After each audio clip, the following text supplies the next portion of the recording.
really that shocked me.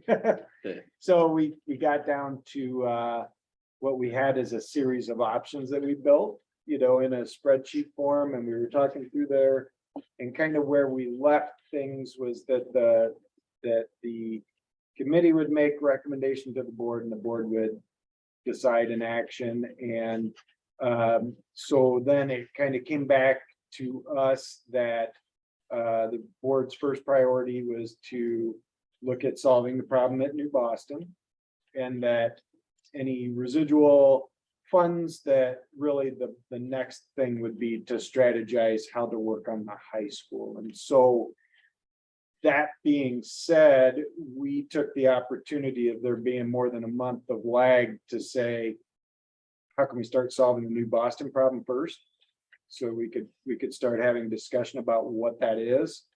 And that's going to be strategy kind of conversation, because it's something that if we can start to funnel down how this starts to look, we can start to know more definitively what that absorbs for budget. And then I think the next piece would be really starting to strategize what is the goal and what needs to happen at the high school, because if we understand correctly, everyone really wants to see something from an improvement at the high school. That's going to be something that takes a little bit more effort to figure out, because of site constraints and how to work around multiple levels of the building and all that. So we'd like to actually talk a little bit about that tonight as we move forward too. So does that seem like the recap kind of followed where things are to date?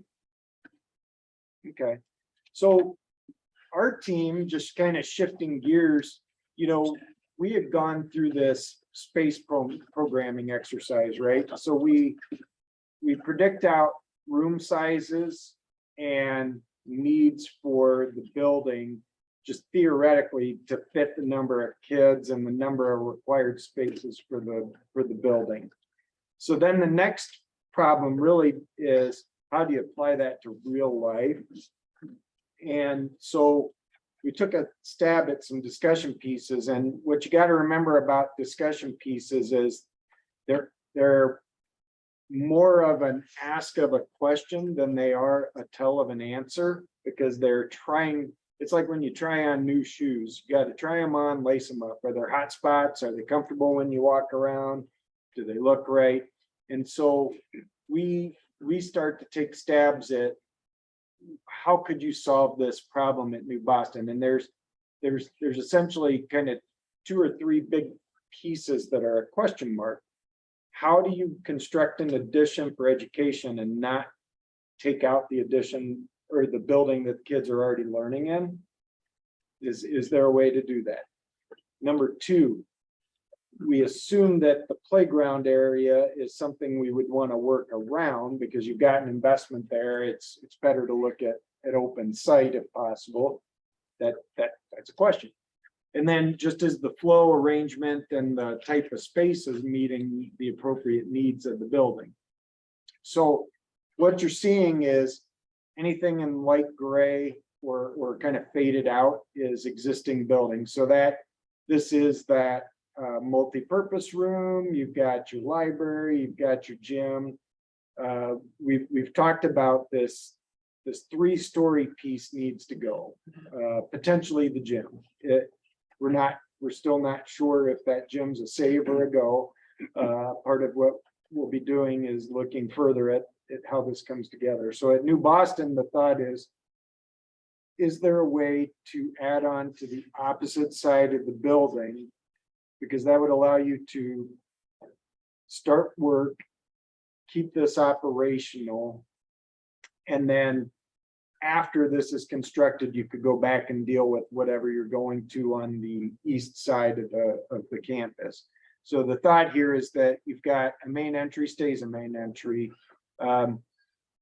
Really the multi-purpose room that would serve as a commons no matter what. So we just open up the wall on the side and let that that is a pass-through space. It's a great, we would call this the armpit of the building, right? It's a great space for kids to pass through, whether going from one side or the other. They all have to get there at some point anyway. So then it's just the case of, could you start taking the rooms from the three-story piece and work them into a kind of a standard double-loaded corridor, kind of working down the building? This is a one-story solution, so you can fit it all on a single story. And then this is diagrammatic, so it is to scale, but it doesn't have all your full wall thickness and doors. But the idea is, could you park like grade levels together? Maybe there's a folding wall, maybe there's just a door in between, because it was talked about co-teaching or collaboration just between grade level teachers. So if you build the classrooms next to each other, that presents an opportunity. Mixing special ed into this space where needed. We did park some small group instruction spaces. That's part of special ed. We kind of threw those throughout. This would have to get massaged, but just from a basic layout, you'll start to get the idea.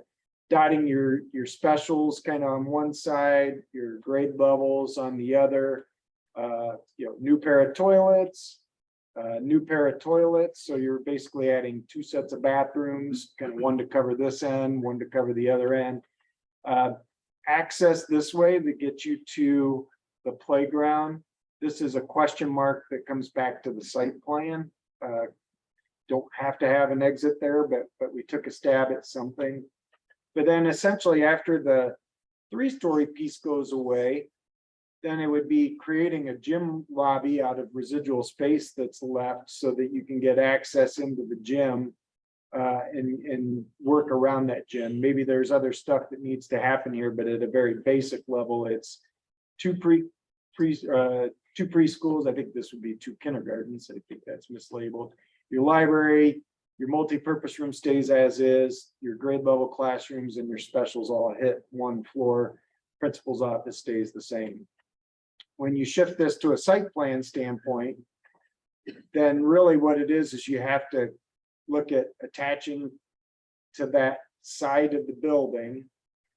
There are some logistics that have to get figured out for attaching to that side of the building, but it would present an opportunity that maybe you could run a lane alongside that building, which could be your bus drop-off lane, which is why that separate door was coming in that side of the building. So now you've got a bus drop-off. We have an ingress.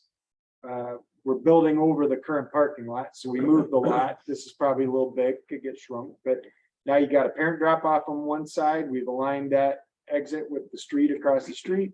We've got a separate way for buses to come in. Now you've separated buses and cars. You've cleaned up the site, and we've worked around all this playground stuff, so it becomes kind of a viable answer.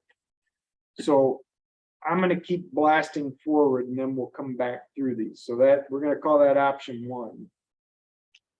Option 2, what if we have to deal with the gym? If the gym goes just the same as the 3-story, what happens? So now we've said we need more compactness on site. A gym is kind of a 2-story space, so we parked that as an anchor on one end of the building. We've still used this idea that there's a pathway, and this hatching, this crosshatch here is not saying that we're building a corridor, it's just showing kind of the flow path. So kids kind of move through that common space to get from one side to the other, but basically early learning is over on this side.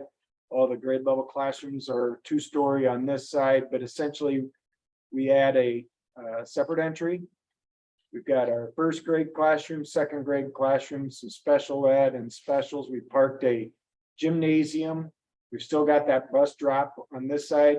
And then we've done a separate kind of gym entry over here. It does two things. It provides access to the playground. And when you get to the site plan, you'll see it provides opportunity for something else. But then at 2nd floor, you park your 3rd, 4th, 5th grade classrooms, some additional special ed and art room up there, a couple of stairs.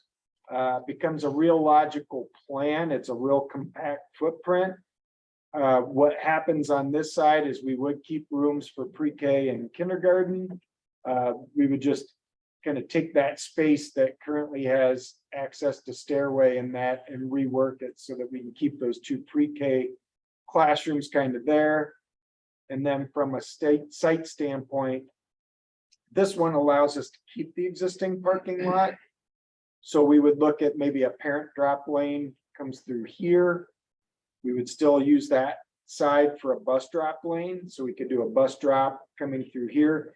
If we wanted, we could actually put an additional bit of paving back there. It could serve as hardscape for kid play, but then that would allow you to have a separate parking lot with an entrance for gym activities. So if you put doors in the building in the right spot, you close off the whole rest of the building, the community can come in and use the gym after hours, and they're only ever using that door in that parking lot, and they're never touching this end of the building. And then where the gymnasium kind of dots into the current playground, we could even finish off that space and then use the whole rest of the site as greenscape. And then because we did two options, we might as well do three. The big thing was just changing the position of the gym. Would it make sense to look at this building a little different? And this actually starts to make a different change. It says, what if we get rid of everything over here, even that little single-story classroom that's there, keep this part of the building, but go 2 pre-Ks, 2 kindergartens, build out some of our special ed, small group space kind of into what's commons currently, then have a gym lobby that's front of building that also has access out to playground. So the gym sits front. Then we park our specials here. We put in a new commons. Maybe that's a little big, maybe it could be smaller, that's fine. But just from a location, you got gym commons, specials, and special ed. Then you jump upstairs, you have all your grade level classrooms kind of working around that 2-story gym space with stairs at either end. Again, it's a real compact footprint. The difference is you're kind of absorbing this space for something different and building a new common space. And then it still takes up a real compact footprint. We've said maybe this cleans up something that you can completely re-envision. Maybe you have an events parking lot, and again, we would have to decide how much parking is really needed on this piece of property. If you had the need, you could expand parking to the east. But again, this idea that perhaps you could have a bus drop or a car drop for parents and a bus drop on the other side and kind of clean up some site flow. Again, expand that parking or the playground pad to the back of the property. So those were 3 quick stabs at a way of approaching New Boston. So I guess I'd like to reel it back and just get some, just as you digest it, get some feedback, some comments, is this, what do you think of all of this? Nice, looks good. How much? $17 million. Yeah. We have Option one's how much? 22,000 square feet, and I think our target program was 20,000. So we're close. Okay, option, and that's why I say there's room to massage this. What's that? 20 square feet today down there.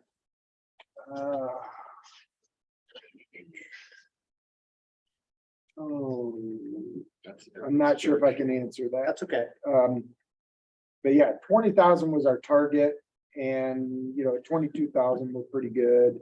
When we jump into the gym option, you're going to find that the square footage does go up.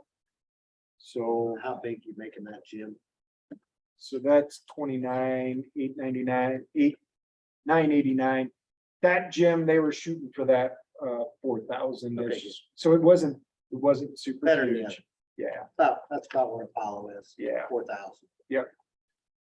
and then option 3, 34,000. So the reason option 3 got big is that multi-purpose room. So this becomes a sizable addition.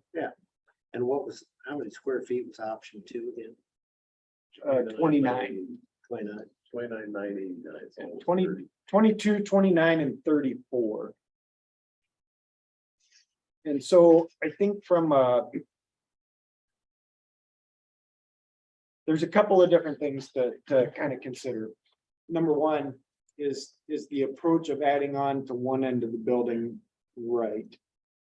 Or is it better to look at adding on to the other?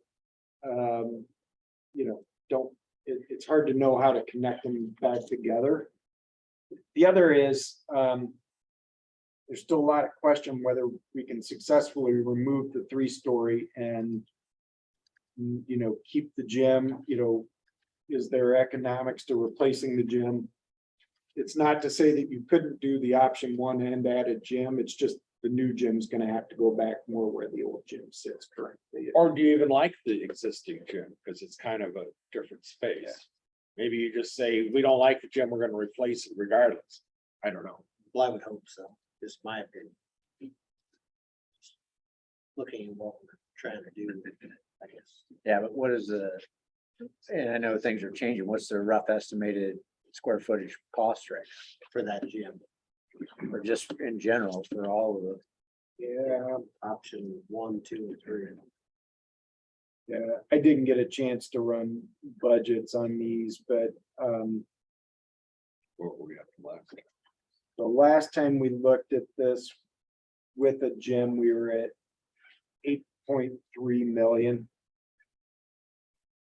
That leaves a little better than 12 million in residual funds towards anything that goes on at the high school.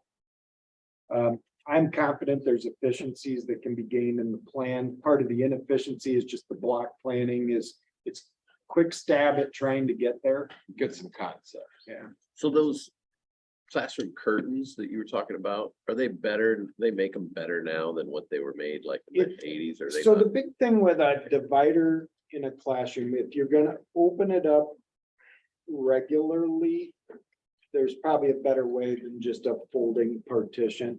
You can't do a accordion partition. Yeah. Nobody will like it. You'll hate it. You'll want to replace it. If it's a regular space where and Marcus, you'd probably have to talk more of how much you'd use this. If it's regular classroom collaboration, you're better off going with some kind of a roll-up door or a sliding glass door. The problem with the sliding door system is you got visual connection between the rooms all the time. Do you think use that them a you lot. can't, you put You put something. Venetian blind or something. Do you think the teachers would like that, the ability to collaborate? Yes, Okay. I worry about when we're not collaborating, those partitions, those accordion doors don't cut down that noise level very Right. well, and that's Yeah. what worries me. I do like the idea of having doors between rooms, but I'd rather have the collaboration space, I think, what they have outside of it rather than the accordion. Okay. Like we tried that back in the 70s, 80s. Yeah, that's why I whatever asked it if they is, were we better. tried to open and all buildings end up going to building off the walls. We used to push on them to Yeah. try to hit your friend. Well, in the next yeah, room. the accordion doors are quick and easy and dirty to open and close, but that's their advantage. So if you want to go with something that's more, a solid wall that's more soundproof, you want to go with the folding flat panels like you see in a hotel ballroom or something. They do really well as far as sound control goes, Yeah. but they're not easy in any manner to operate on Yeah. a convenient, you want to open them up for this class and close them for the next class. Having them open and closed for 50 minutes, it'll take you half an hour between opening and closing. So there's some good points and bad points to having that operating system, which is why John mentioned if it's something you want to open and close on a more regular basis, we probably want to look at some other approach or a system to have that connection. But all of those systems also cost a little more money too. So Yeah. for regular, just co-teaching, just the simple doorway between rooms is still a real simple, easy answer. We've done it for years and years. What that does is it allows, if one teacher has to pop out of a room, it allows another to have supervision control over two rooms. If you're doing some sort of collaborative effort, you can at least, most of that collaboration that happens that way is before and after class, where the teachers just need to be able to access one another. So that's class prep and curriculum prep. That's where that door between, really in all honesty, mostly the only spots where we do a big open connection between rooms is at the early learning level, where you might be doing more conjoined large group activities. So you often will see that more at like a preschool kindergarten level. By the time you get to first, second and up, you tend to really, a doorway between tends to answer a lot of questions. Or, if there's collaboration zones, you just make it more open to those collaboration zones if that's an answer. So The new Boston building is currently 35,000 square feet. 35. And I sent you, I'm not sure if this is yours or previous architect, a building inventory. yes, yeah.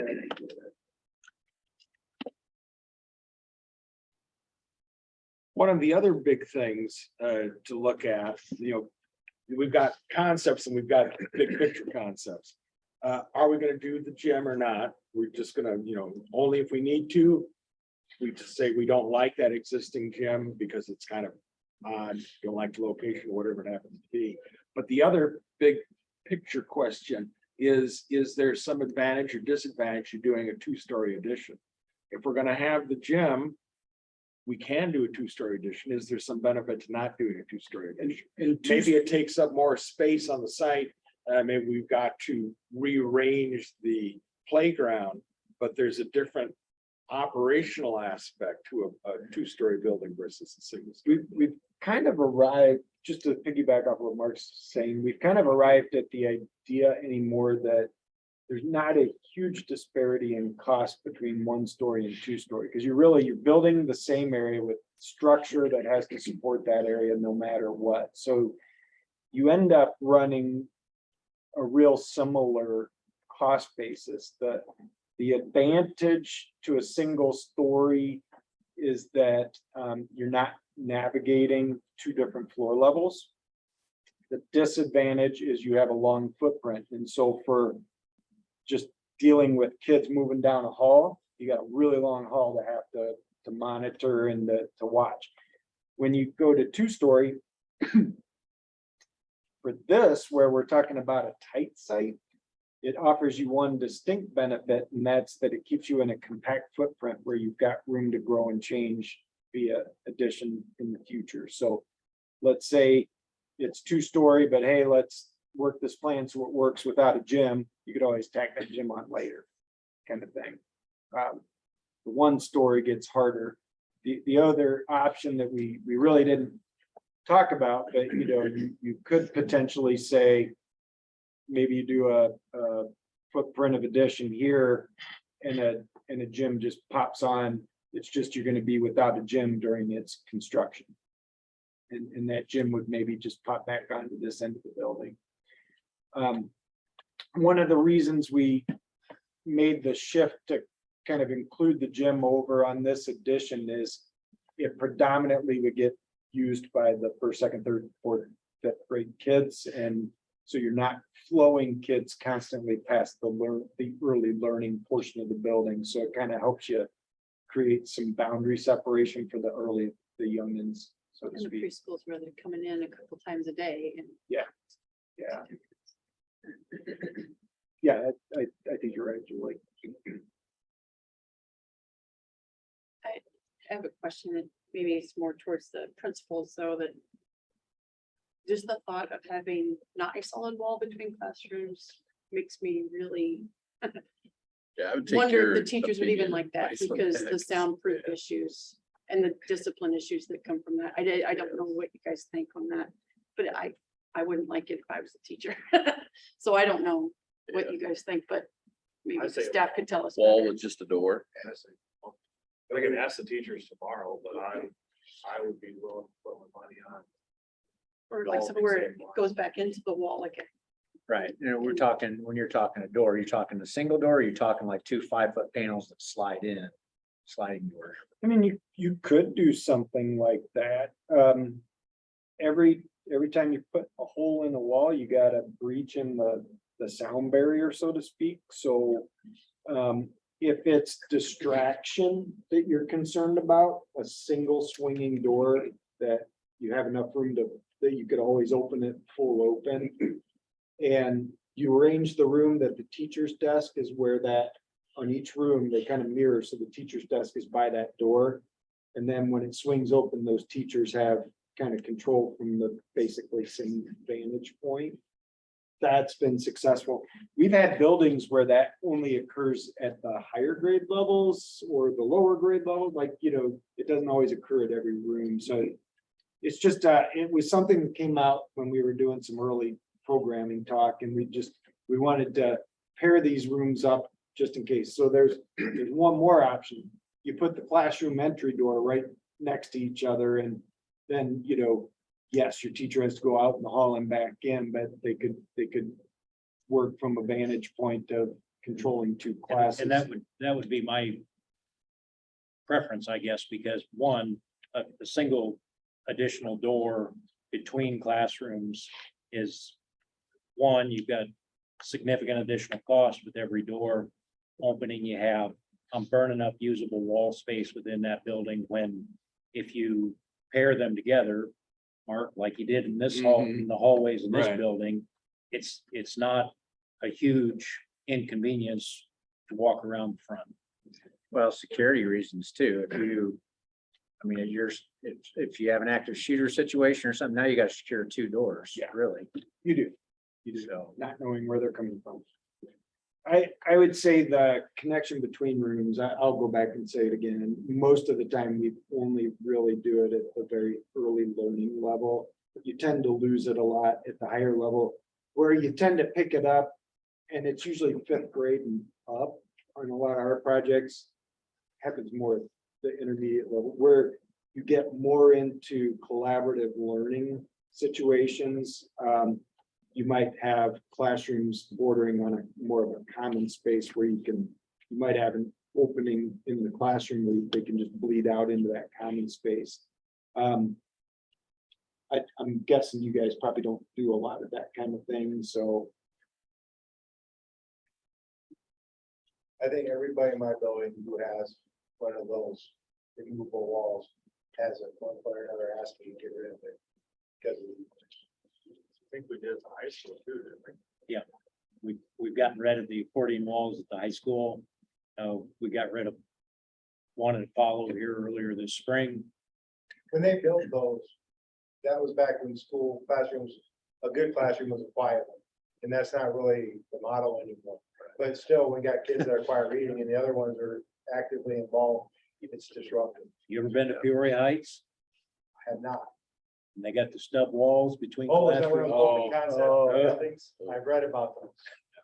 That didn't last very long, did it? Right, but as we tackle Apollo with the health, life and safety, we need to just get a price on fixing that. I've already, we got guys. that probably can do it. You know what I mean? Yeah. Let's just fix it. I'm just saying for I future survived reference, you know, you don't want to build it in if we already want to. Yeah, let's fix it.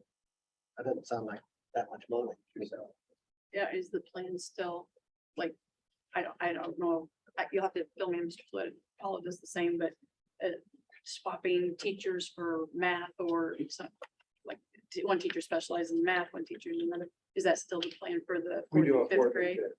Okay, We do our second up. second now? Yeah, second up, so this is Stice teaches reading, this is not. So the math. Okay. teachers move, not the kids. So the kids, Oh, the kids move between. so like what Mr. Petrie was talking about, pairing up those doors, makes it super simple. Gotcha. Yeah. well, that's what, I can't remember on New Boston, but Apollo, your doors are side by side, right? Yeah. I can't remember. On a few classrooms it is, but not. Not subtle, though. I did It's random, kind of. 3 in a row, but not 4. Do you guys mind this idea that the existing common space kind of becomes a kind of a center of the building, kind of an activity center? Does that, you see that as good or bad? I think the concept looks great. I never even thought about 2 stories. And I figured it was more expensive, so I'm, Not really anymore. I just. Trade foundation for an elevator.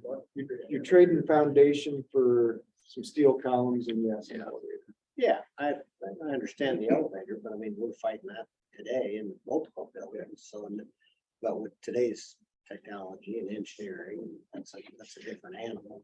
I was just shocked that it was not that much more money. I thought you'd be thinking about digging much deeper and looking at weight. So I got half the roof space too. Oh, exactly. No, really. There's That- that definitely actually is true. trade-offs. And especially if I think about wood space and think about Apollo and then big long hallways, that's a lot of kids in an area. So Yeah, where a lot Don, can happen. there are a lot of people that actually prefer the smaller footprint because it is basically saving on future maintenance when you come to roof replacements. You don't really save on exterior walls, save for tuck pointing. Right. I mean, you still are gonna have about the same amount of wall area, you're gonna have about the same amount of window, but you know, it does preserve more of your existing site intact for, you know, long term. But the thing I really like, I hadn't thought about that, is give or take, we're at 212 kids that are in New Boston, and I know it's gonna be more. But instead of one long hallway with, 212 kids, you get 2 Yeah. hallways with 100. I mean, if you're having to keep kids under control, I think that would help out. Well, wouldn't that be better? Safety. If, let's just say we're gonna have another pandemic, is it better to have that longer haul or is it better to have the 2 halls? Nothing's good. Well, I know nothing. So you're thinking monkeypox. Yeah, Oh, geez, yeah, I mean, I'm trying not to say it because I didn't want to think about it, but let's not. Would that commentary remain the lunch room? It would, you know, there was some discussion as to whether that commons was big enough for you guys. How does it function? I mean, It's a little, do you handle your I'm lunch? interested to see how it works next year because we'll pair up K1 and 2, 3, 4, 5 and run those through almost together. Okay, Where Moving K1 will be out by the time 2 and 3 come in, 2 and 3 out. I mean, it stretches your day a little bit more because K and 1 have to eat sooner. 4 and 5 have to eat a little bit later, which it's not terrible to do. I'm interested to see how it works next year with it. So how many lunch periods do you have now? Right now they kind of flow in and out. So it's like kindergarten enters that lunchroom at 11. They'll leave at 11:20. First grade enters at 11:10. They leave at 11:30. Second grade goes in a little bit later. So you've got overlapping lunches. there. Yes, it just. But kind that of way they keeps- serve, they sit, and then the next one comes in, Pretty serves much, it. yeah, as best as possible. Right. And our other buildings are intermediate, junior high and high all run 2 lunches. Yeah. Because currently we could, fit 3 grades in there, but it gets awfully tight, awfully noisy and awfully hot there. Yeah. So we're just kind of cautious as far as how we do that. Trying to move forward with it. It's tight, but Probably gonna add those one chair next year. No, they're planning on doing 2. Is it gonna be crowded? You know, because they don't utilize, so if you see how they run it.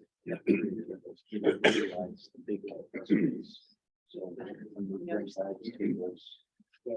so back to this gym conversation is, you know, we've kind of taken a stab at just, you know, kind of putting a gym back, putting a gym front, just thinking about, you know, how do you use it? How do you access it?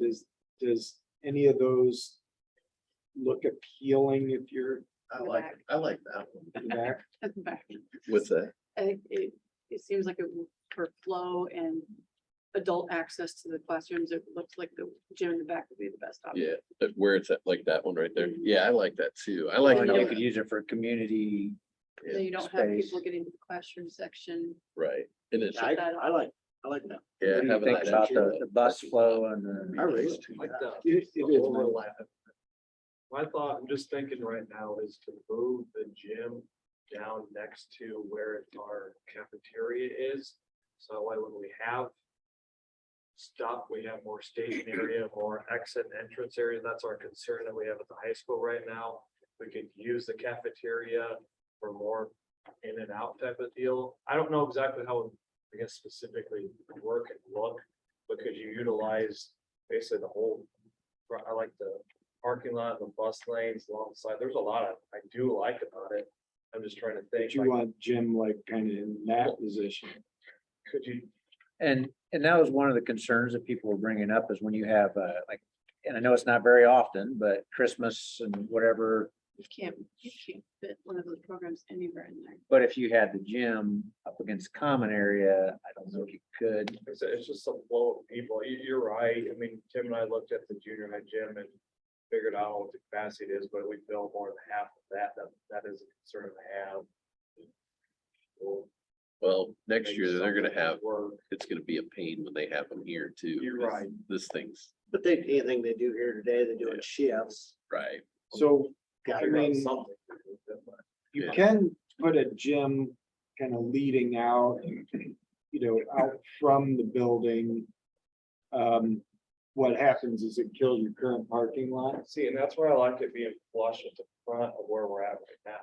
which is where in the Right in that option corner, like and that. then, cause like if you were taking away, up here, right, there you go. yeah, Cause then you have a little hallway there, cause our kids go and they stage in the gym in the morning.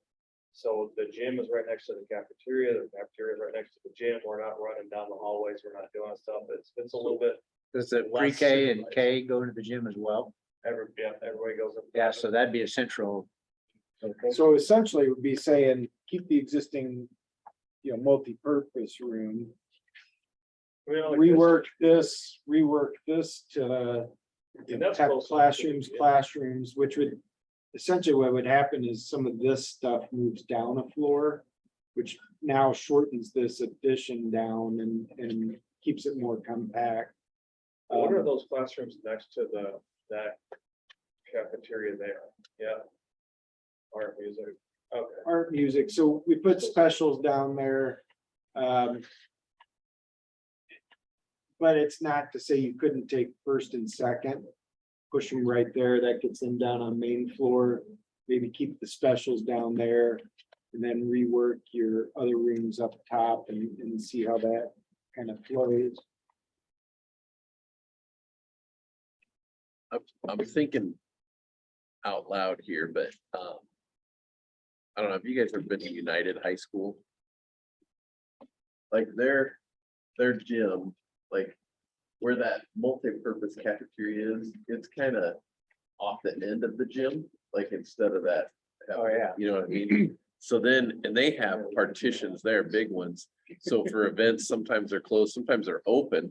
And then that way you'd have even more seating available if you had a program or something, Well, what about, you know? Cause even like a Knoxville junior high, they have that open area off the basketball court. You know, so you wouldn't even need a wall. Stage area in the commons. Yeah, you wouldn't necessarily need a wall there. Or you could put in movable wall There's really no expectation of quiet in the gym or the commons. or the cafeteria, yeah.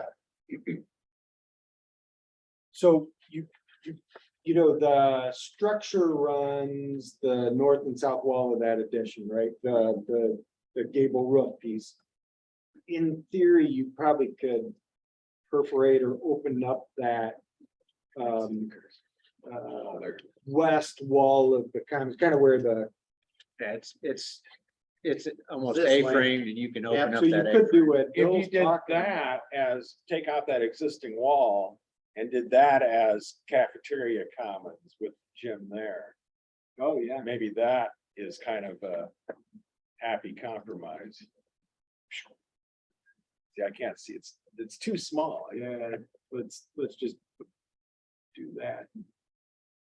You could do that, or or the other option is you could say maybe, maybe the commons is, and the gym has a, No, I was thinking your blue box, move it to the right, that becomes commons and cafeteria. See, I was thinking it more up above the gym. And then you could turn those two, the kindergarten and the, whatever all that other stuff is down there. You could make that a kindergarten classroom and make that a, I don't know, something else. But don't you have to access everything through the gym? Bill, you were talking up here. No, down more, like right to the, no, like right at the end of the gym, Oh, here. right there. And maybe it wouldn't have to be that big, but just have it. So then you'd have like a kind of a really big open area if you needed it.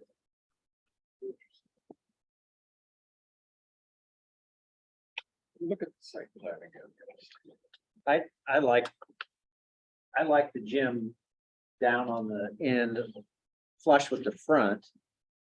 And the commons, if there's a way to open that commons up, So that they can kind of. so they spill can into collaborate each and other. you'd have both spaces, you could see both spaces, whether you do a portable stage in the common area and then all the gym sitting or. Yeah, I will tell you from a practical standpoint, if you're running a continuous lunch like you are and trying to do PE at the same time, you don't want them to be the same space or you're gonna run into a custodial nightmare. Balls going, getting thrown Yeah. into the For cafeteria. food? Yeah, well, I'm that's sure there's not enough room. Good point. I like the hallway be split in between the current cafeteria and the gym. Split in there, could you have a nice entry double door aspect, so that way that's part of where the kids walk in, that's where we start our day there. And Like kind of here. what you got there, I mean, to an extent, and then you got a hallway between the two, and where you have kindergarten that are not classrooms, that stays as a cafeteria aspect. So here's a funky idea then. And Nick, throw out anything you come up with too, but here's a funky idea. What if you take that and have that corridor and that corridor shoots straight down here? Keep a So that's little, classroom, double loaded. that's corridor. classroom, that's corridor, there's your gym. Now that's your kind of your two-story addition. You still got your commons, you got some wall that's just completely opened up, so you kind of free flow into here. You got a lot of opportunity that maybe got a series of openings here that you can spill both ways. And then all of your classroom stuff happens back here in your early learning over there. See, losing that kindergarten room then. No, I think on this one, we'd probably keep something over here. So plan to have 2 pre-Ks or 1? I thought we were shooting for 2. Everybody's pushing One the to be Depends on- days. Are on the full day piece Right. and then a half day, also a half day option. Potentially 2 classrooms. Yeah, so now that could change as we're coming into next year, looking at those numbers. I mean, ideally district wide, 2 full day options, 1 half day option. I agree. But geographically, that doesn't work between Aledo and New Boston.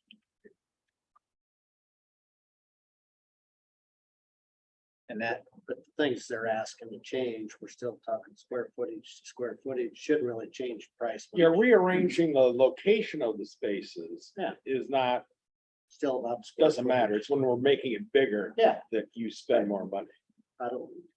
However, that makes the administration happy. I don't know, John, I kind of like that. It has some efficiencies. maybe. It does, and we can get into the weeds on some stuff, part of this kind of just diagrammatically blocks some rooms out here, which made bigger corridor spaces. If we want to get to a more sensible corridor, we can rework these rooms where we can build some spaces where there are some small group instruction rooms. I guess the that'd be more of a Marcus question of how many of those spaces would you need? What does those small group, I mean, when they're there in that hallway, what do they look like in the hallway?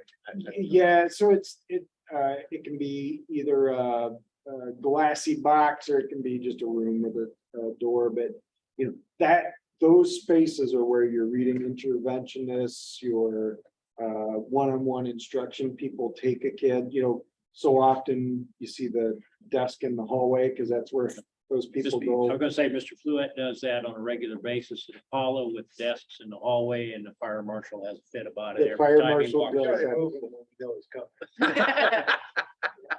But it's a code problem, and so we're trying to build that in.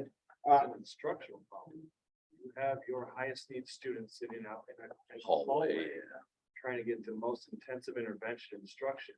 And here comes a class that walks by. Yeah. You're gonna lose 3 to 5 minutes of instruction with that student that is every bit of that 30-minute RTI. Yeah. So I'm trying to understand that. I know it's maybe a little bit weedy, but so that's a student who's maybe the whole classroom is reading and one student struggling. Yep.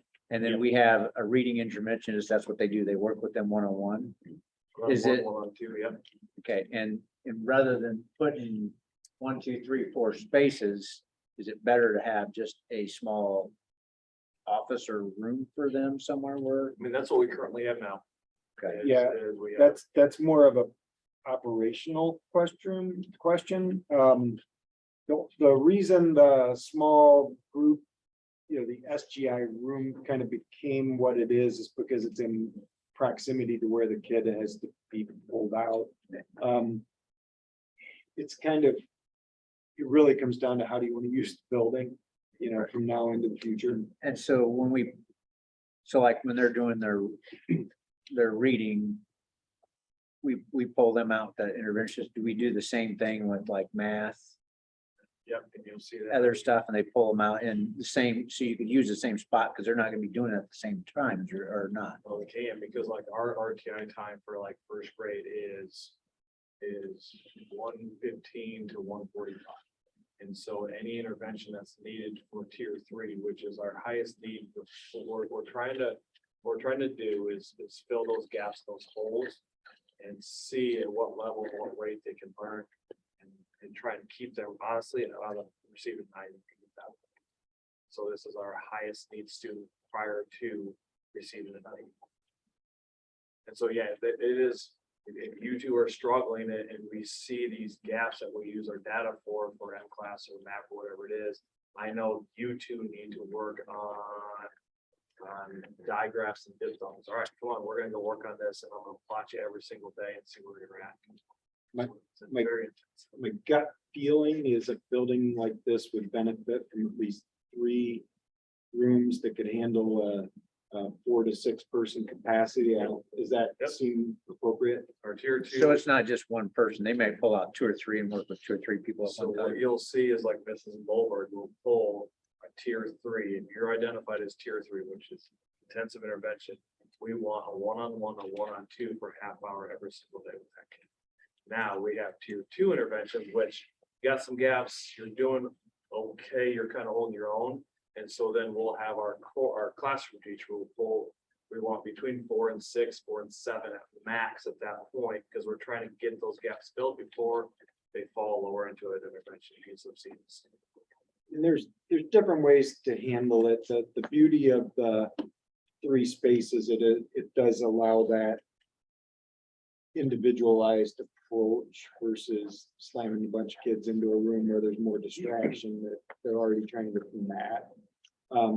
You know, a room for 4 to 6 people isn't much bigger than an office, like a private office size room. So it's not huge footprint.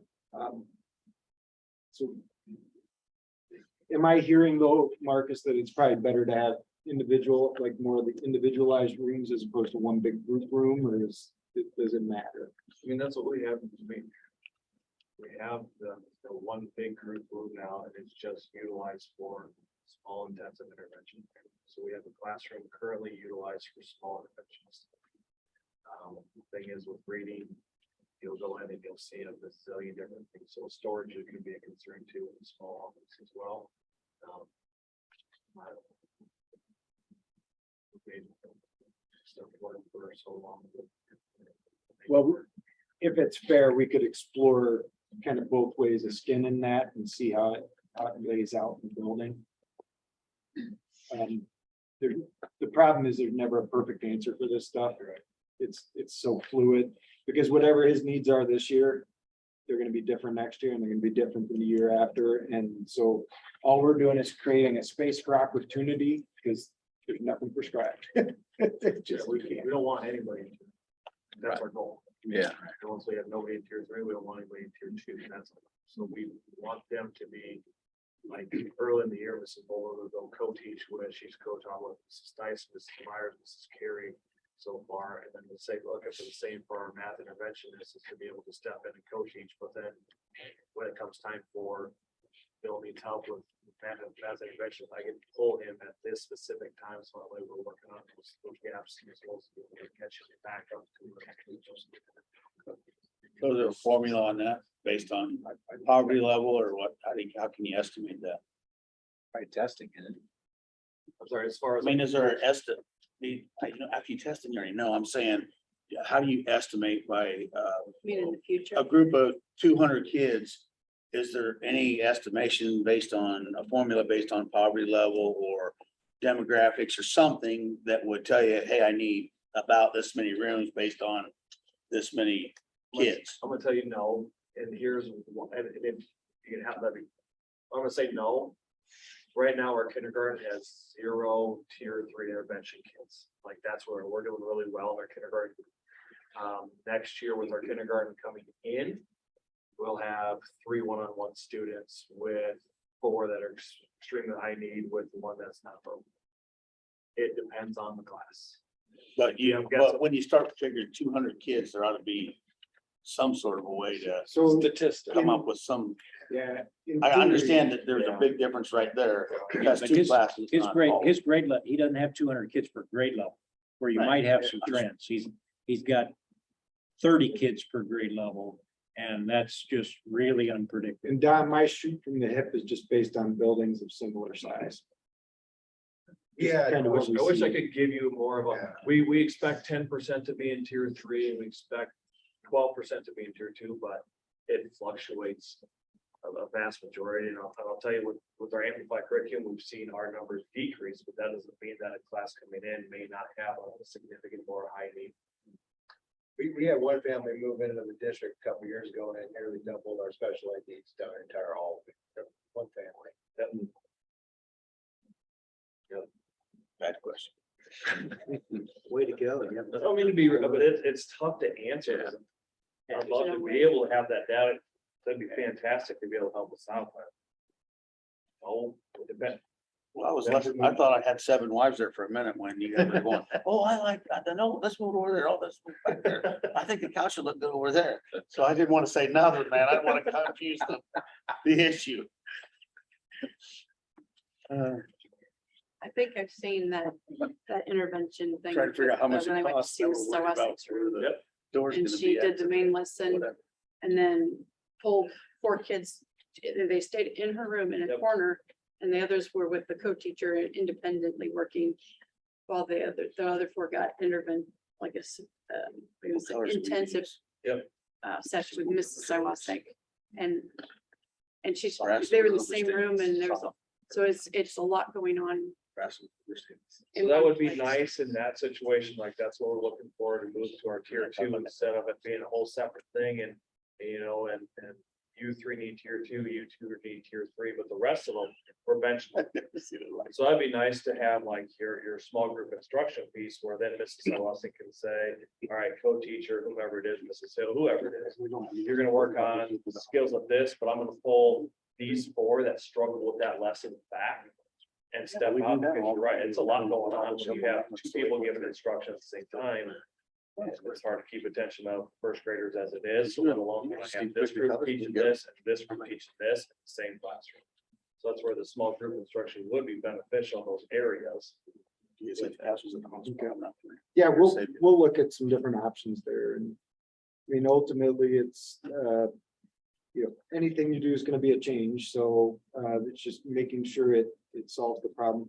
One thing to keep in mind is when it's 2-floor building, you at the bare minimum, you probably want at least something on each floor level, because those learners that need that assistance, you don't want to pull them out and lose all that time of moving down to a different floor level just to get to that help. Well, they're thing, and I understand. I was just trying to understand because what I see up there, depending on how many people you're planning in that area, that hallway has gotten Oh, yeah. doubly wide over what's needed. Yeah, no, we will clean all that up. Don't worry about that. When you're putting rectangles on plans, it's kind of, But I'm saying that where it says SGI, yeah. would it not be in that hallway like that? There's a lot of different ways. There's, we've taken these and, you can push it in, so then, it's kind of notched in. You can have it right there in the hallway where you can access, you could have it accessed for each room. You can, change that and, maybe you have a spot where, off the hall, maybe you've got some access to a room. One thing that happens when you do this weird large and small hallway is if you were looking for group collaboration spaces, it's really common to use hallway spaces, overflow spill out space, but that's where you're gonna have a building where your educators are really working on instructional collaboration, so they're pulling all the kids together at a time. If we start to make a move where we're creating more openness between the multi-purpose room and the gym and this entry space, it's not inconceivable that group activity couldn't just move to that common space and use that for that function, which is probably going to be more economical, keep the corridors more normal. Yeah, those hallways being interrupted like that looks like just a good place for kids to punch other kids and run somebody in the wall as you're running down the hallway and shove your buddy over, things like that. Looks like trouble. Well, and you're adding square footage. You gotta go wide. You're correct. We need more hall monitors. Scott, you have an idea of what, like if this were in New Boston tomorrow, They think I what watched the the ball. student population would look like then with the pre-K crowd kind of back, or at least that part of the district crowd and the fifth graders in there, is that a 325 student? No, that's a What's the 250 max. 250 max? Okay. Yeah, There were 212. So For it's 212 right now, so we can kids. yeah. fifth If graders. we're, because we've got some pre-K there now, Right. this year. 212 is the number that sticks in my head. Yeah, and so we're pushing back, say 35th graders and maybe another 10 pre-Kers For that side of the district. from the full day program right now, so 250, 250 275 is, would be generous. yeah. So 212 is preschool, fifth grade, all in. No, 212's K through 5. Oh, K through 5. And K through 5 and K through, kids. it's K through 4 right now with the half-day pre-K program there. This year, 6th day, it sticks in my head, it was 212. Oh, so this year was 212. Yeah, 212. You were We asking about pushed the next year. fifth graders back. so that's why I say we're gonna put about 30 fifth graders back. And then about another 10 pre-Kers from full day program. If, when this is all, if this was all there now. And my number could be off. I think it's 212. I don't know if this question was asked and answered at the very long April meeting, and I don't want to turn this into April meeting, but will we, whatever's done and Joy is done, we'll be feeding these kids out of this kitchen? Or is there any will on the board at all to discuss a Yes. $600,000 kitchen for 250 kids at this building? I was, Risk going off of your. I mean, what it sounds like is a lot of districts are going to centralized kitchens, and that's what we talked about in the meeting to.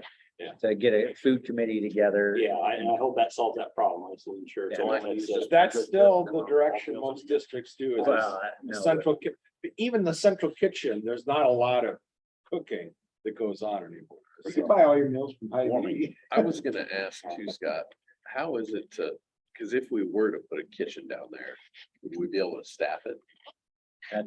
That could continue to be an issue. I mean, we've had trouble staffing kitchens So over the last couple of so years. what makes it easier to do the centralized to staff a centralized kitchen with the little satellites? Or would it be easier to staff kitchens at each building?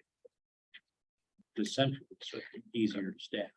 I thought I so, mean, but because I- before I just assumed, I figured I'd ask that. Then Well, you that's just gotta probably more hire economic. drivers to get the, whoever you're gonna use. I don't know. Who do we currently, what do we use now to shovel things around? Those buses, those blue. I know, but who? Oh, the- Just One like of the- pull one a of the teacher cooks- out that one they of the got cooks- break go in. Yeah, one of the cooks transports. They We, transport we and have, serve. we typically have a cook on site who, At each building. at each building, who does like like the breakfast at New Boston right now is not brought in.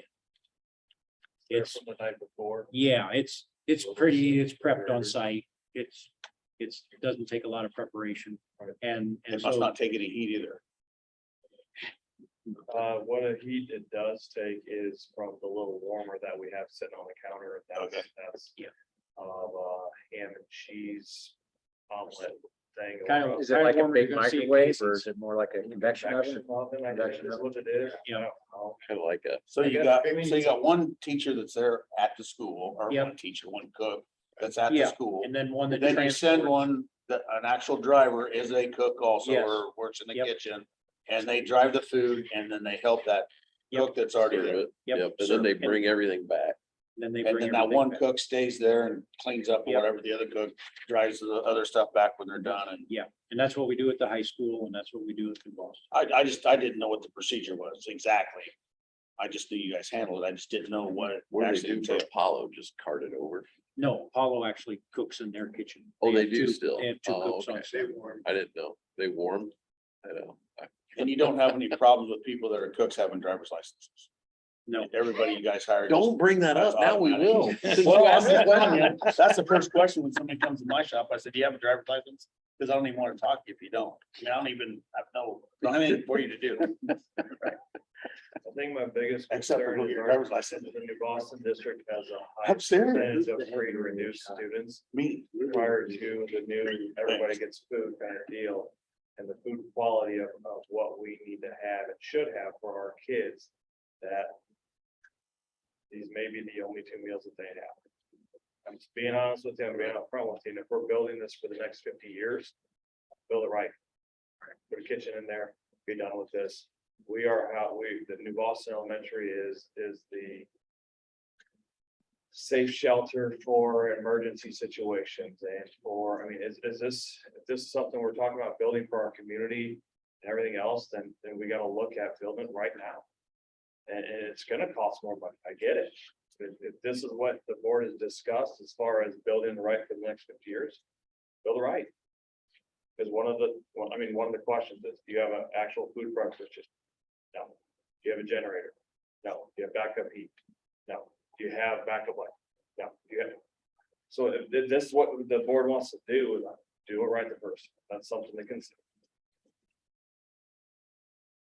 What on satellite kitchens, when you guys are doing these in other places, what do they do? Is there like a special convection oven now they get that's considered and you put in a prep sinks and a small dishwasher or what do they? Yeah, typically it's, most people are, I would say most people are still doing dishes, plastic plates and so we'll have a dishwasher and it runs through that. And then there'll be one or two combi ovens, which is kind of a trade name for them. But they're a convection oven. They cook and eat and warm. It's all computer controlled. It's going to cook for, you open your package and it says cook for 5 minutes at 350 convection. And so you type that in Then you can type in how long you want to have the warm stay afterwards, and it's all automatic. And then it'll come out of the ovens, and it's served either individually packaged or not. Sometimes you take the packages and put them out on a cookie sheet, if you will, a tray. Stick them in the oven, take it out, take the serving line and serve. So That food gets, you know, your service only is you just need something to serve from, right? Food comes reasonably hot. And the serving line Put out still on has, whatever. you still have a serving line with hot well or cold well. You don't need to, you can just serve it as it is. It depends on how far you want to go with it. Yeah, Do we have a hot and cold serving down there now? you've got a cart that Yeah, we roll up. It's Yeah. got the, you said the green beans today came in a big thing and you set it there and it keeps it warm. Yeah. As you're kind of serving. But Faye's right. I mean, the new pizza that we have comes in plastic wrappers. And I'm gonna be honest with you, like, think about what you're expressing to our kids. Well, Go buy the food in the plastic wrapper. Yeah. You all know what. your that's the current. worst way to eat. Yeah, your current You know, it- surgery- It's gonna cost. But it's- I get it. that's I garbage get it. here and it's cooked right here. You know what I mean? It's like, it's awful. It's, I would We say have to feed what they tell us. well, but no, you do, but there's other ways to do it. We've chosen to take the easy route. You could still cook a meal from scratch. You it's can, very rare that happens. right, It's for any Because of- district, it's very rare that Right. they have a 10-pound box of hamburger, dump it into a pan and cook it. Right. Raw meat. My Right. Just grandmother doesn't happen. did that. She was a school cook Right. and cooked from scratch and she died in 1883. what's the reason why they don't do that anymore? Because One of is ease? the big thing is what the government requires you to do.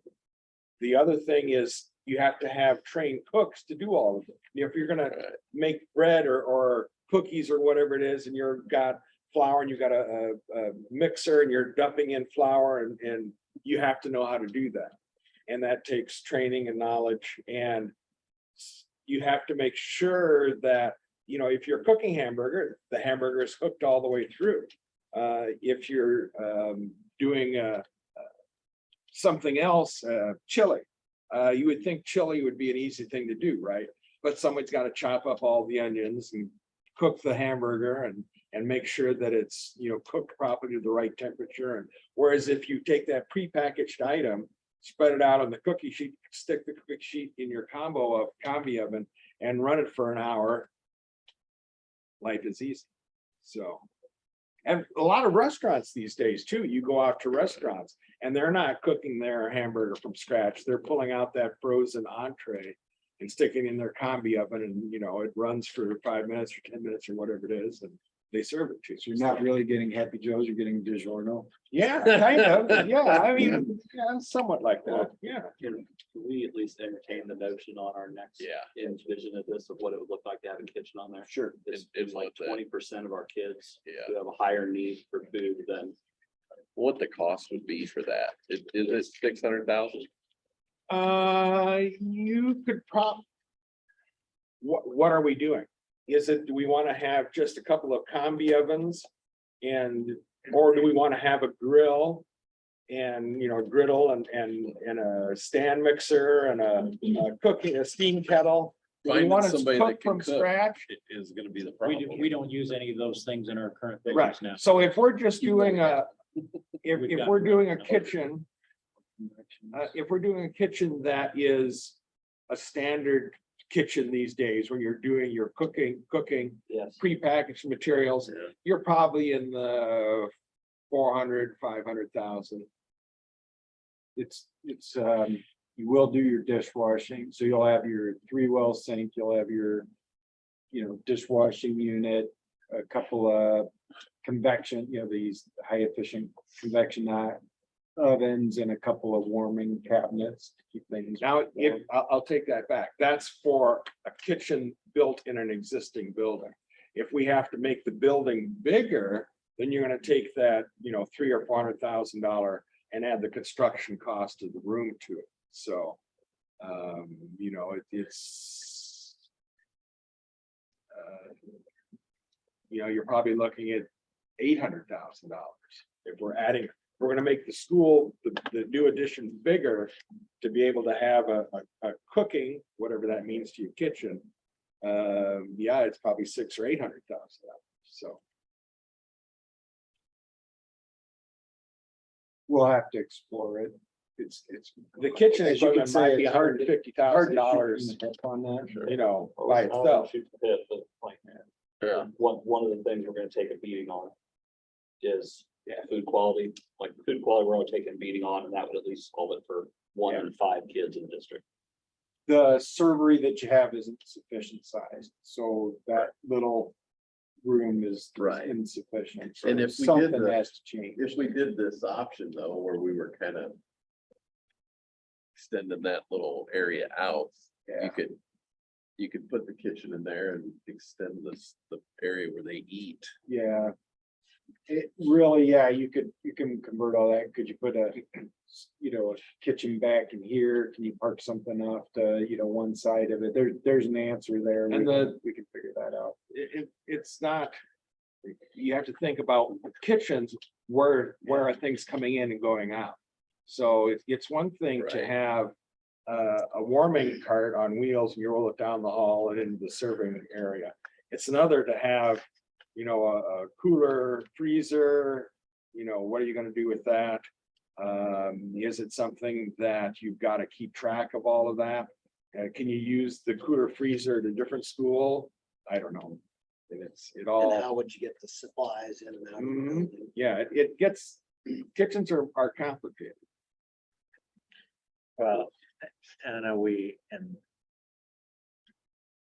I guess we need to figure that out, not tonight, but we need to figure out and get that food committee going to figure out, because we're talking about New Boston, but the frozen entree thrown in the oven is what we're serving to all of our kids. And I don't know if I know it's feasible, but I don't know if it's something that we need to do as a district wide. You have a central kitchen, you make from scratch, not everything, but most of it. And then ship it out everywhere and then have whatever you need to keep it warm or cold. And it's kind of my thought process off just some basic research, but not enough to So say that's, we'll look at how could you start to integrate a kitchen? And then what I think you guys need to do is, Mike, I think you hit the nail on the head. I think you need to get a committee of people to really explore a district solution for food service, because, you know, part of what I'm hearing is that if you do a kitchen in New Boston, you're gonna fall in alignment with right? So you got food service, you know, food prep happening there, you're gonna do it here. You start to create some parity now within the district. And then, but what is the right answer for all your buildings? And that, there's a variety of ways to do that, and none of us are food nutrition people. So all we could do is take a stab. I think a committee is gonna help figure out what the nuts and bolts of it are. Right. and what I do know and what I'm encouraged about is, one, just some research, but that I've seen. But I was administrator over at the nursing home and I was an executive director out here, and I can tell you that there is what we did. I was fortunate to have some really good kitchen managers, though. You did a combination. You did from scratch what you needed, what you could to do well. And there are some frozen entree things that taste good that you go to Casey's, that's basically what they're doing, but so it's very feasible to do that and to have good quality tasting food. So I know it's feasible, I guess. So, but the ultimate thing, now I'm getting on Donnie's bandwagon. I mean, I think we need to set a cutoff for you guys to help you guys, meaning how much money are we gonna dump down here? And I don't want to say dump, but I mean, you could just keep cause I mean, You can get out of hand really fast. yeah, I mean, well, I see it going that way. We're talking about some great things. But you guys need parameters to work within.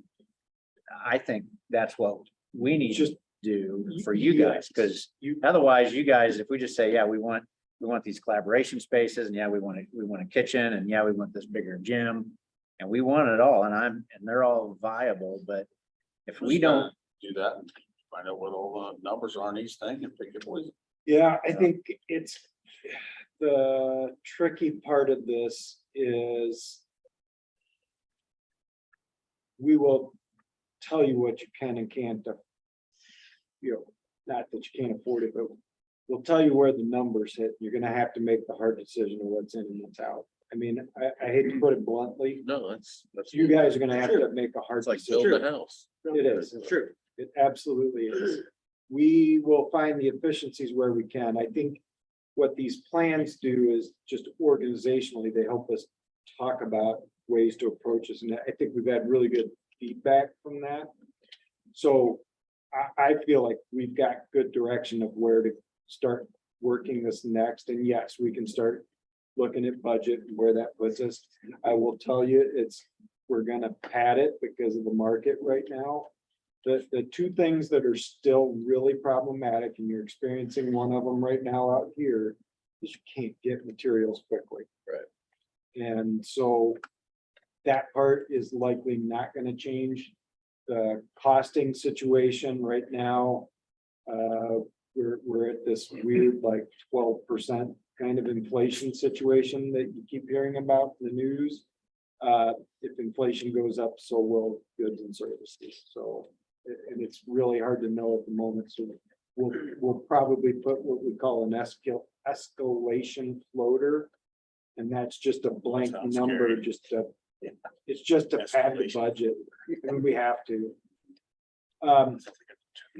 So I know we're running long on time. I guess, we've talked a lot about New Boston. As we start to know numbers, it's gonna start to tell you what other money is in that bucket. And I guess a big question is, when we talked to high school previously, some of the things that we looked at were, is and I apologize, this is kind of a really cruddy sketch, but my navigation skills are gonna make everybody sick. But, we talked about, is this resolving the kind of the secure entry and drop off? Is that still a priority? One, we don't have to hash this apart tonight, but what we're gonna really need to start thinking about, there was a lot of discussion that money's been invested in the auditorium, and the auditorium kind of is a thing that remains, right? And so it should always be considered part of a solution. The next question is, what is the priority of where you start to go? A big solution that would need to happen is replacement of, say, education space. Could you look to another portion of the site and start coming up with a strategy for solving the education wing that allows you to start working on constructing that?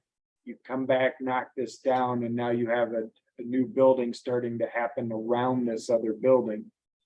Is the question really starting with, do we kind of leave this portion of the building, maybe repurpose some of what's happening here and start working at a different campus?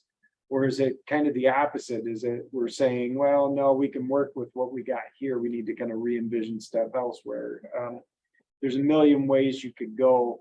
I guess the last component is, is the idea that this, what's the disposition of the VOTEC long-term? Is it better off that becomes sort of folded in with whatever the educational solution is, or does it always want to remain as a standalone building?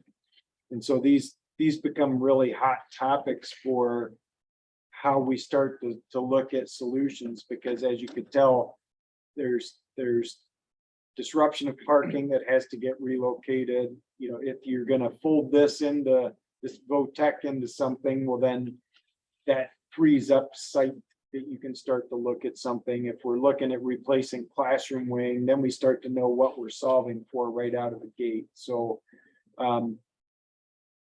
you know, that's likely its own conversation. You They could got a take- whole bunch of problems with that whole situation. The elevation from that corner where I'd say what I call the rear, put your pointer up there somewhere, the rear entrance of the office. So between the VOTEC building and the main building, Yeah. that little, right where it comes to a corner where you go into the office. Oh, here. Yeah, the elevation right there versus the elevation up at this tennis court. Oh, yeah. That's a bunch. And then go on up here to the, if this swimming pool thing is that ever gonna be a part of ours, that's really high too. So It's high. I don't know. This is I mean, high. I'm talking, that's a lot. What is that, what you say, Mark, from the 20 feet?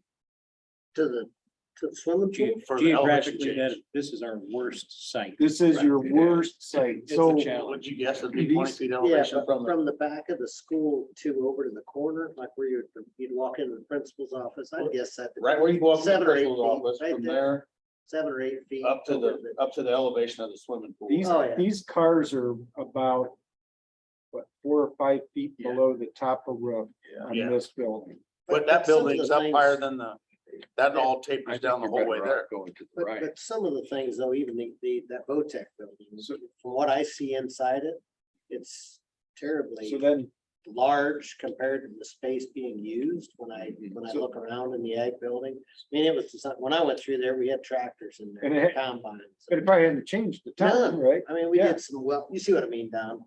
So, I mean, if you just did what we just did in New Boston and you took the education part of the building, and that's the two to the right, take your cursor. Just kind of Yeah. covering it up there. I'm, Most of that, what you just Okay, covered up. So forget about the VOTEC building. If you move up a little more, them two structures right there, the long skinny Right, white ones. right. Yep. If you slap those two back on the practice field and tie them into the The band room, To Jeff. band room Yeah. and the cafeteria, you got Right it, in there and spin them a sometime. little bit. Yep.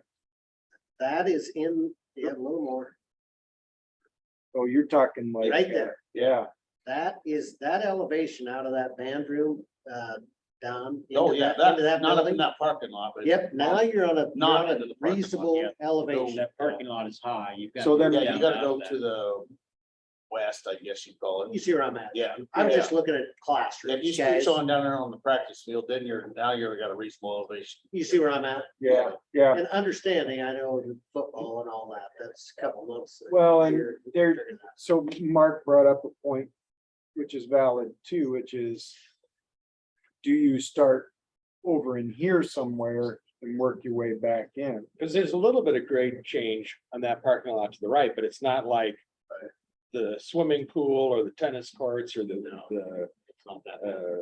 Wogag building. But you're still gonna have to core out, I mean, to get to a This- certain. Oh, So absolutely. take your red deal that you click, cut, copy, yep, and then yank it right behind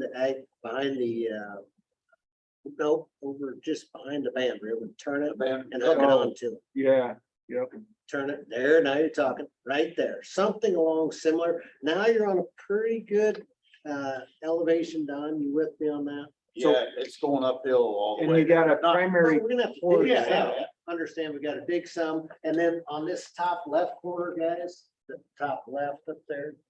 Yeah. You're gonna have to fill some, Right. you know, on the practice field, these are just ballparks. but you know, what we were kind of thinking about, just as we were driving down, you got this primary corridor that kind of runs through here already, so it becomes an easy link point for funneling traffic through.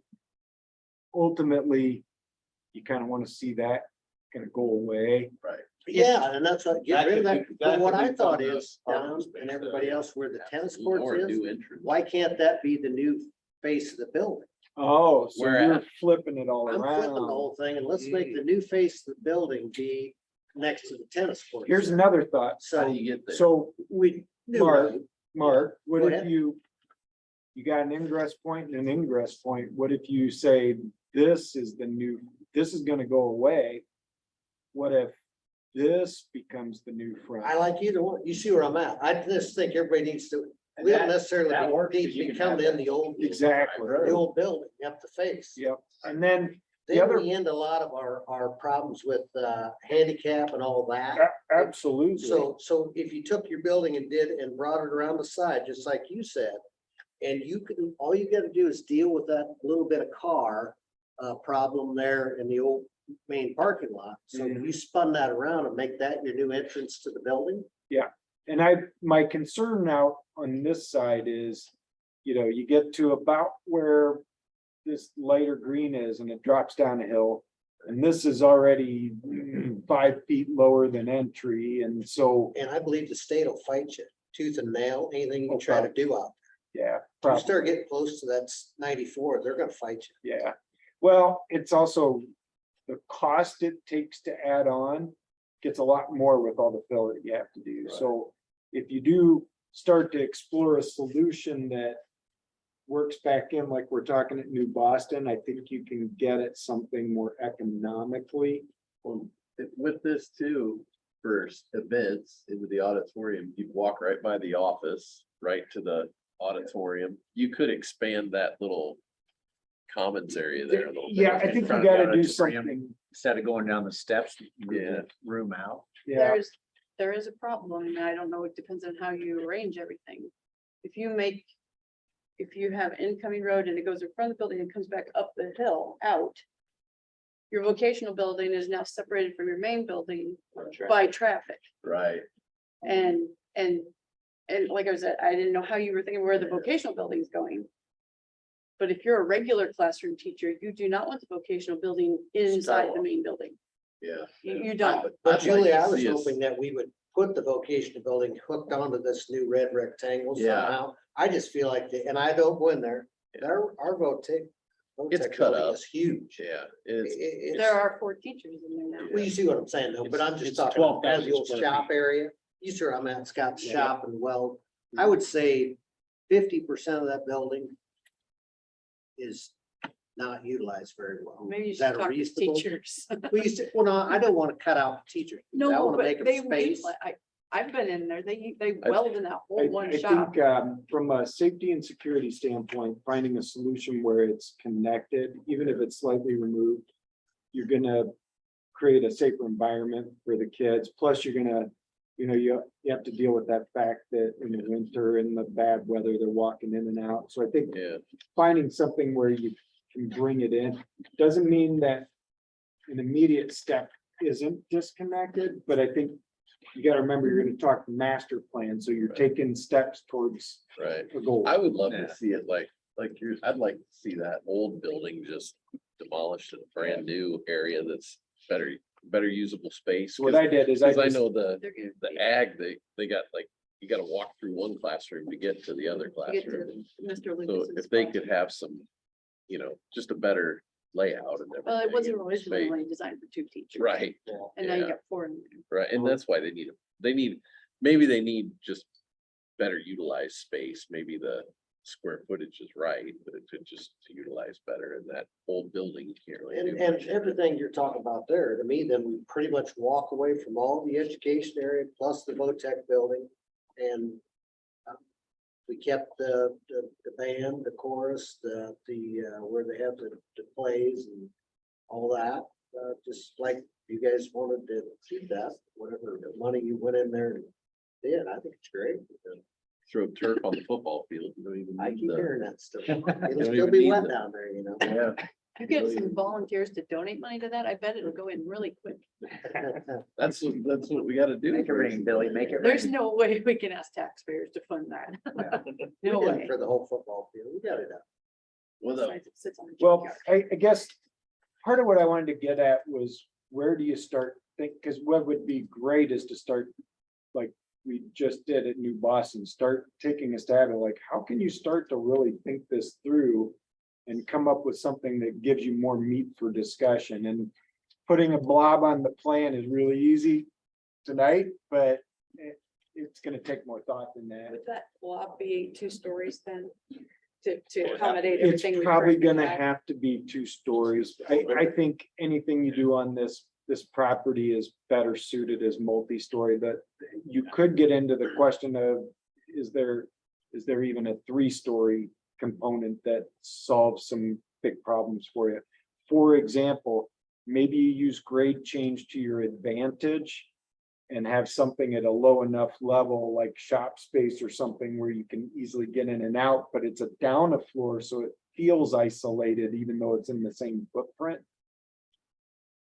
It's really hard to do looking at a Google map view, but those are the explorations that need to happen, because as you continue to go west towards the highway from this red blob, you continue to lose sight. Yeah, And so there could be some opportunity for something like that. but after you told us tonight that 2-story is not that much more money, it totally changed my thought, and Yeah. Knoxville did 2-story on all of theirs. Yeah. So it shocked me because I thought it was more money. Yeah, we just kind of found that people are, it used to be a long held tradition that build as much on a single story as possible, and people have generally moved towards consolidating the footprint. And part of it is, like we talked, roofs and things like that, but some of it is really comes back to operational. It just keeps people closer together. In Knoxville, they had a footprint problem too. Yeah.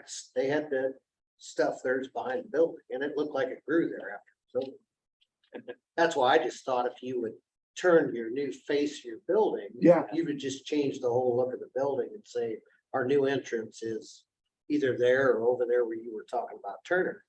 And understanding that I want the park district to give that property to the school. And that's already, I've already talked to them.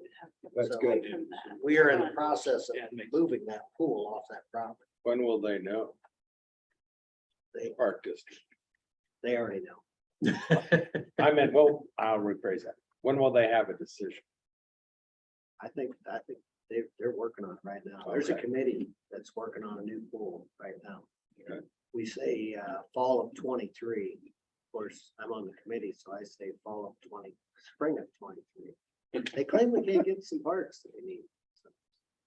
But the old pool's shot. It's Yeah. 19. Where would the new pool? What's go? that? Where would you move? Oh, it's top secret. I couldn't tell you. Yeah. Go look for the Everybody nice, else can tell you. go look for a nice cleared off spot. Yeah, there is uptown. Oh, They tore down this old Ben setup, oh, grain okay. elevator. It's all Okay. clear. So we're gaining. Yeah, It it's look- happening. Looks nice. We're- That It area, does, that look It's good. crazy. Yeah, that place. So could you guys work on this for next time? as Yeah, far as- So if you slid that I out. think we you would. just where the old pool is up on top. And I'm gonna throw out there, just based on what we know is the first phase would be a $10 million phase. That, I mean, because you're gonna have to do this in phases. I think that whatever you do, and Mark had this way back, you build it in chunks until you slowly construct a new building, and that's the only way you're gonna get a new high school.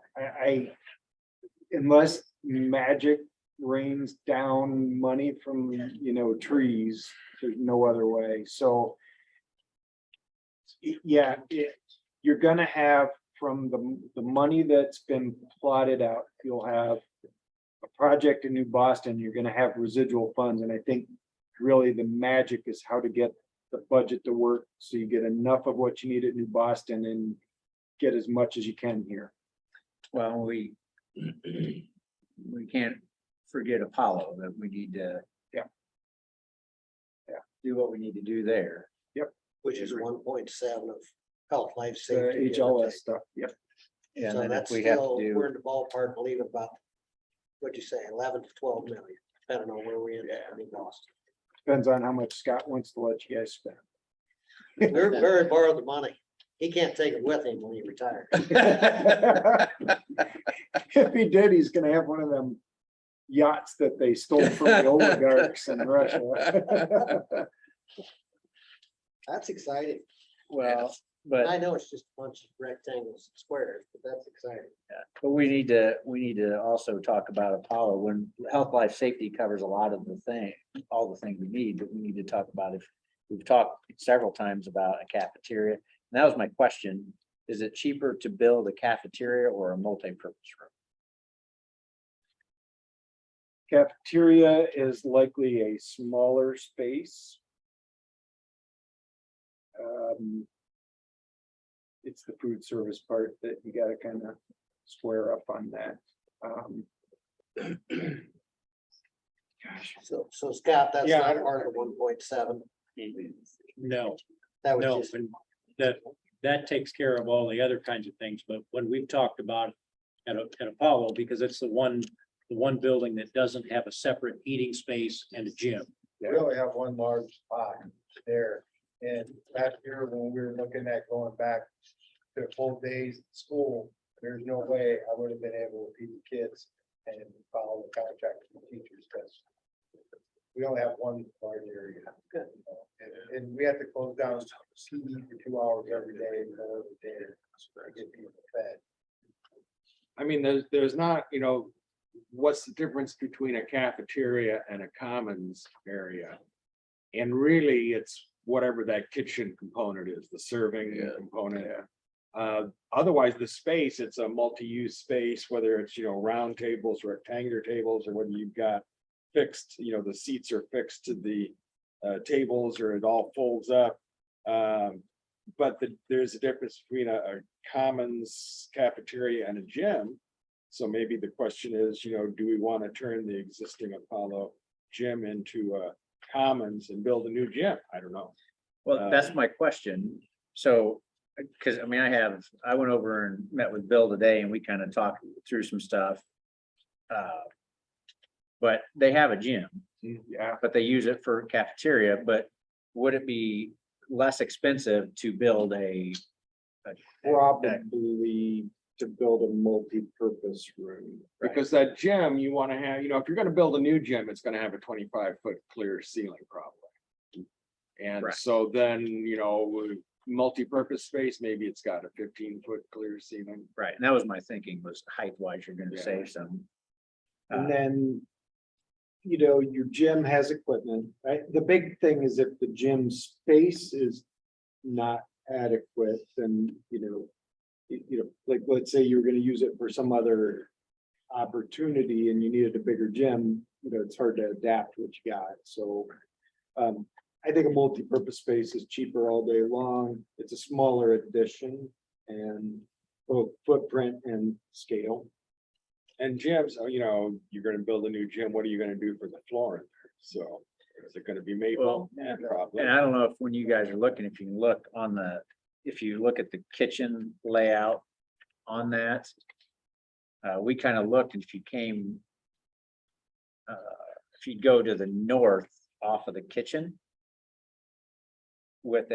So you're on the back side of the kitchen, so you're serving, you'd have to flip your serving window.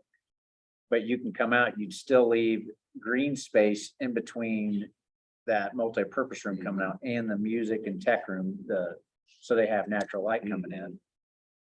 But I'd be interested, because I think we're gonna have to do something. So I what think would we you can do? just, You'd make that the cafeteria where the kids would eat then? yeah, so that new multi-purpose room would be the cafeteria or where they would eat, and the gym would be the gym. The gym. And then they don't have to pick up and down tables, they don't have to, they got space, and it could still be portable tables, so if you're having something that you wanted that space, you could do it, but Figure out how to get the kids in. well, I think you could cut a corridor from the gym through there, but also I think you could maybe cut back and cut it back to this other door over here, the back, After we talked about that, I think that's where our utilities come in. I don't know if that would cause any kind of. you get a good enough ditch digger, you can cut right through those. I don't know, but that was just one thing we talked about. He had drawn, and you can have this if you want, drawing up a gym on the other end of the building, which would be down here, Yeah. which we had talked about. Northwest corner of the- Yeah, Yeah, we had considered one down at the west end. I mean, really Right. got kind of the two wing ends or opportunities for add-on. Right, and I mean, But I my, think my, it's the same arguments we had about New Boston, though. It's best if those spaces are actually in proximity to each other, not at opposite ends of the building. Yeah, because the kids from lunch are gonna walk all the way down the hall to get to the. and I mean, I thought I had it fixed up perfectly as you could just build out of there, but then you take away that driving lane, which they're already congested, be the problem. Or can we move the driving lane further towards the street? That's what I was wondering. You could just push, It there's plenty of room there. It could be shortened or moved closer to the. Yeah, pushed out. street. Yeah. We could- Shove it out. Cause there's never, I don't know why there's not a sidewalk that goes all the way through. It just kind of stops. Yeah. Where's the sidewalk there? Yeah. I got Look around the rest of town and tell me where the sidewalks are. Yeah. And then could you put that common room just right there off the gym? We doing that? You see, is Yeah, that if you where move you're it, doing? yeah, well, we had it on the backs, we had it on the So I'm just north saying side right of on the the kitchen, but it side, just came off the, Green space. That's where the parents drop off already. Yeah. It's drop off right there. To Sixth Street. Those trees right there. You see where he's at? yep, He's saying right off, the green area right off Yeah. the gym. and it'd be right south of where the Yeah. kitchen is. Yeah. And that green space moved the parking lot over a little bit. So south, Great idea. Yes, so, Or eliminate the parking lot and move the parking lot down It'd this be- end of the building. yeah. Basically building that off the east of the gym currently. and then it'd hook right onto the Some current way to, kitchen. Exactly. some way to Your eliminate serving the area. drop off and bus problems, right? Oh, maybe improve it a little bit. That's what I Not get mean. eliminated. Now we'll take a stab at. What, you know, what do you do with They've that? only been there forever. I just, because we're gonna have to It wouldn't matter, they all my sense. address that as well. I have one other question about funding. You know. So there's a certain amount of life safety money Already. at Joy that's for work at Joy. Have those funds been raised through bonding, or are we going to try to reallocate or relocate the money that's earmarked for life safety work at Joy to some other location? Those could be reallocated to some other location, yes. Okay, so, but have you, The amendments that were written have been bonded for, okay, and we own those, we just paid off those bonds with the last issue okay, with a refunding bond. okay. So, There are currently no health, life, safety bonds outstanding. okay. We'll probably, since we aren't going to do that life safety work at Joy, we're going to have to get the state to buy into doing that work at New Boston, which hopefully won't be a problem, but it's something we need to start working on in the very near future, because it is a process to be able to redirect that fund. So, does that make sense? And I'm not sure what that total amount will be, because we did not issue additional bonds for some of the amendments since that Mhm. initial survey. Oh, okay.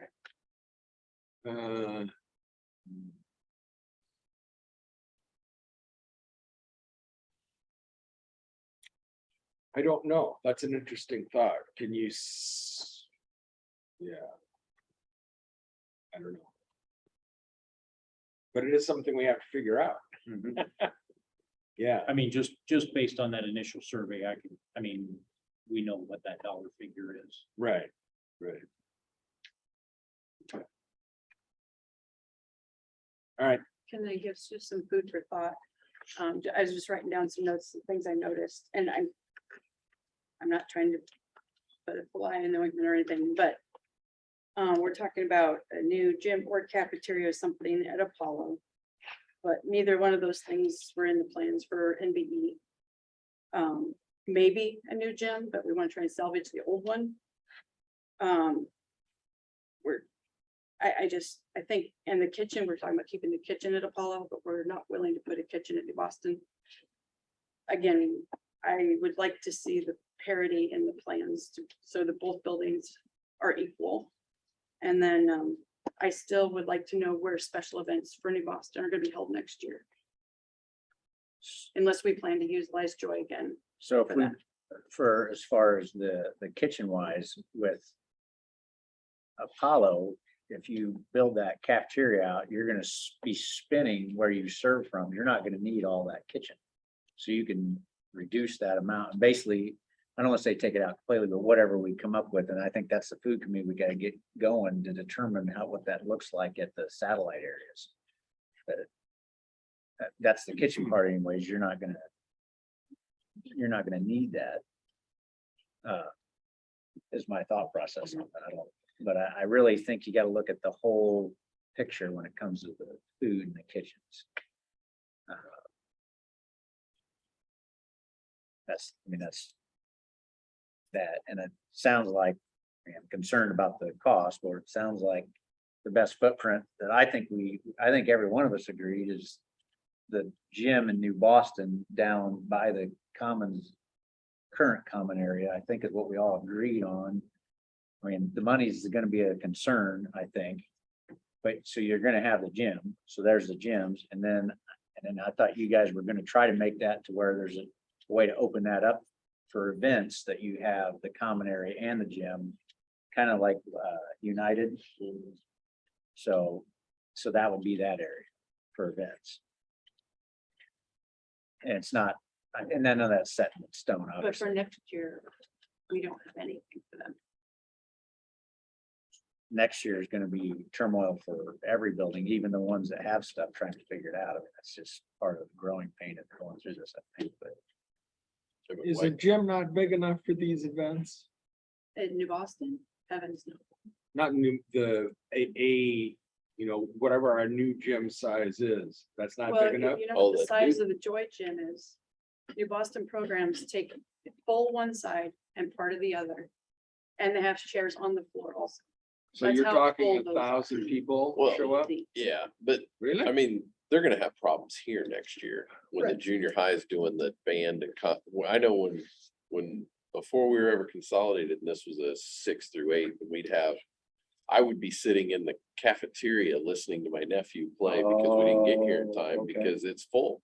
But- So, But I now they mean, we went to have, multiple nights. right, times. we have that problem now and we'll have it in the future.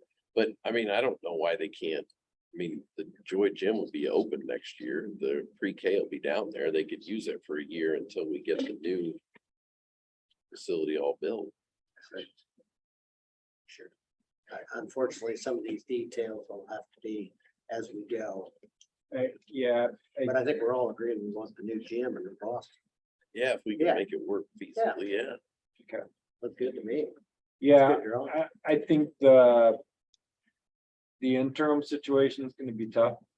It is. Anytime you do these projects, it's gonna be very disruptive. I will say for New Boston, the answer would be to not tear anything down until you Right. finish construction of the They new move in. for the basic reason of not disrupting service that does happen in there. I think the district in general will have to make some thought as to how do you temporarily handle events and things in a way that's, palatable. It's not gonna be perfect, it just won't. That's the problem, nothing is. So, life. All right, well, I think it's really good discussion. I don't know that we have anything else for tonight, but we definitely have marching orders for next time. All right. Take a motion to adjourn. I'll second. I'll make it personal. Okay. All right, all those in favor, say aye. All right. Opposed? They go on. I'm just gonna say